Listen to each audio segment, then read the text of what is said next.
Movie शुरू होते ही हमें एक आदमी दिखाया जाता है जो फेडेक्स कंपनी का एक एम्प्लॉय था। उसका नाम चक था और चक समय का बहुत ज्यादा ध्यान रखता था। कंपनी में चक हर एम्प्लॉय को समय की लिमिट और वैल्यू समझा रहा होता है।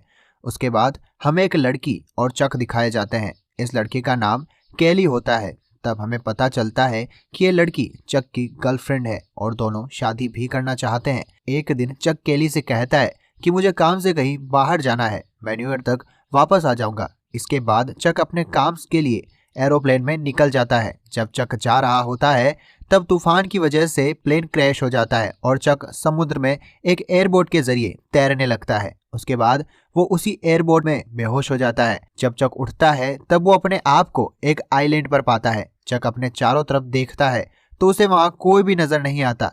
चक अब वहां फंस चुका था। उसके बाद चक रेत पर बड़े अक्षरों में हेल्प लिखता है ताकि वहां से कोई हेलीकॉप्टर गुजरे तो उन्हें वो नजर आ जाए। तभी रात हो जाती है और चक अपनी रात वहीं गुजारता है। अगली सुबह जब वो उठता है तब वो देखता है कि उसने जो हेल्प लिखा था वो समुद्री लहरों की वजह से मिट गया है।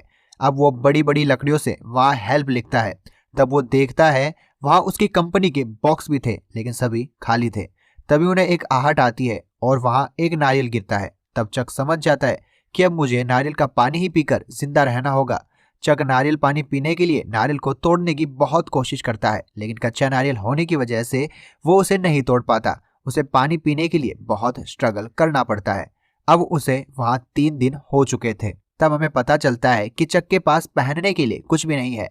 इसकी वजह से उसके पैरों में चोट भी लगी है। पर उसे सबसे ऊंची चोटी पर जाना होता है ताकि वो देख सके कि आसपास कोई निकलने का रास्ता है या नहीं।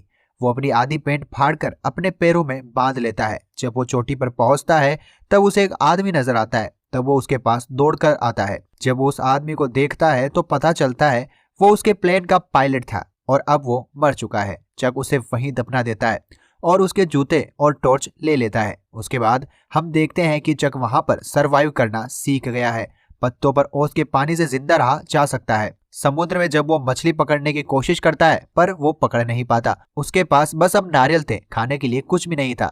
एक रात चक को एक जहाज नजर आता है। चक मदद के लिए चिल्लाता है और अपनी टॉर्च से इशारा करता है पर कोई भी उसकी मदद करने नहीं आता। अगली सुबह चक वहां से निकलने का फैसला करता है क्योंकि वो समझ चुका था कि उसकी मदद करने के लिए यहाँ कोई भी नहीं आने वाला।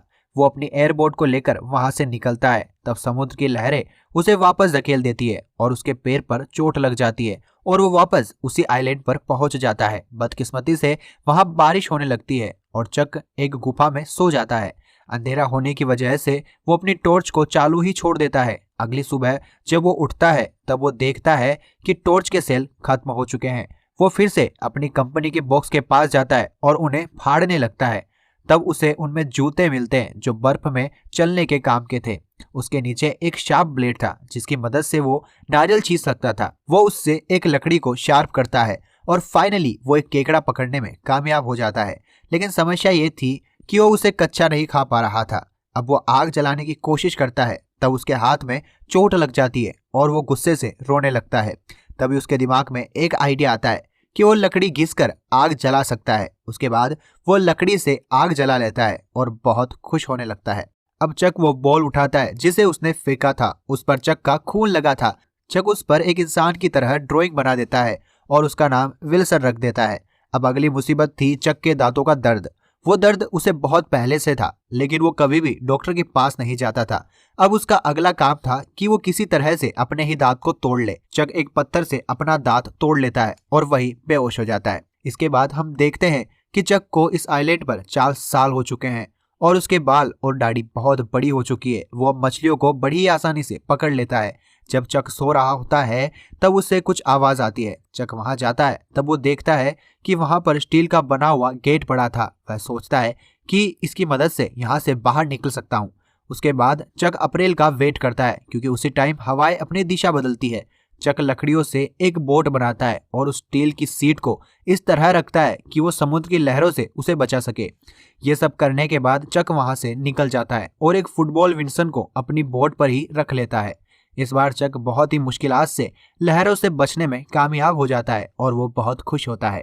फिर भी अब उसके सामने पार करने के लिए पूरा समुद्र पड़ा था। चक उसी बीच बहुत सारे आंधी तूफान और पानी की लहरों का सामना करता है और उसमें ही सो जाता है। जब चक उठता है तब वो देखता है कि उसका दोस्त विंसन वहां नहीं है, वो बहकर दूर चला गया है। चक समुद्र में उसे लेने जाता है पर वो बहकर बहुत दूर चला गया था।